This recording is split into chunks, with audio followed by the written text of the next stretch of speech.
Now let's get the latest on John Farnham's condition. The singer is in a stable condition after marathon surgery earlier this week. This morning, we want to take a closer look at mouth cancer, how it's identified, how serious it is, and what the road to recovery is like.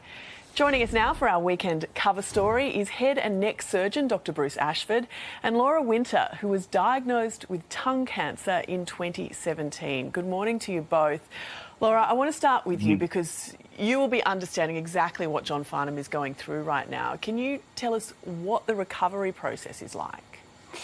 Well, I don't know what surgery he had exactly, but for me it's a long recovery process. I was in hospital for 24 days, and for those 24 days, 22 of them I had a breathing tube in my neck, and I had a feeding tube in my nose. So over that time, I had to learn to breathe again on my own, unassisted, and I had to learn to eat, drink, and talk.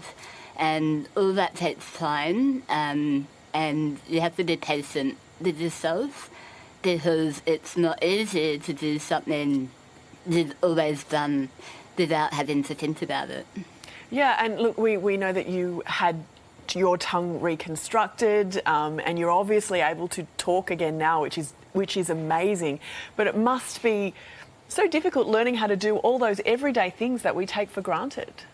Absolutely, it's very frustrating. I'm still missing 75% of my tongue, so for me to be able to talk, obviously, you know, I could do it underwater, but it's a long process, and it's you have to be patient, and there's lots of rehabilitation with speech pathologists and also physiotherapists. It's a really long process, and I think from having my operation, it took me really 12 months to come to terms with the new limitations and the new life that I was going to be leading. Dr Bruce, let's bring you in now. Tell us, how common is mouth and neck cancer? So mouth cancer is more common than you might think. We see a lot of patients every week with cancer of their mouth, and head and neck cancer is a broader topic where there are a number of different cancer types, but we think that there's about 6,000 patients per year who have some type of head and neck cancer, and of those, perhaps 700 have an oral cavity or mouth cancer, and that might be of their tongue, which is like Laura's, or it might be of the jawbone, or it might be of their cheek. And every part of that anatomy and every patient who has head and neck cancer has a different impact, and sometimes those impacts are pretty significant. I read that in Laura's case it started as just a mouth ulcer, but the mouth ulcer didn't go away. What sort of symptoms should people be on the lookout, and when should they be seeing a doctor?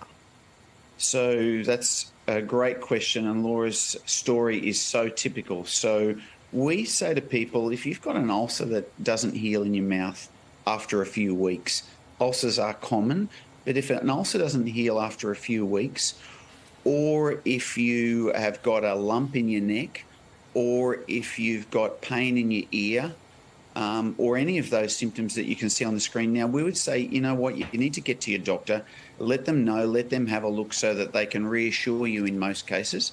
The dentist is also a good person, particularly for mouth problems, but the non-healing ulcer is a real red flag, and a lump in the neck and pain in the ear that you shouldn't have for any other reason you haven't had before.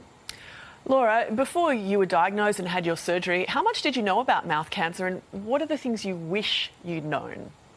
I had never heard of it before, and that's why I was so eager to speak today, because I want the message to get out there that if you do have any abnormalities that you're worried about in your mouth, get them looked at. I had this, I knew that if I had checked my ulcer earlier, I didn't know that if it's there for longer than 2 weeks to have it looked at.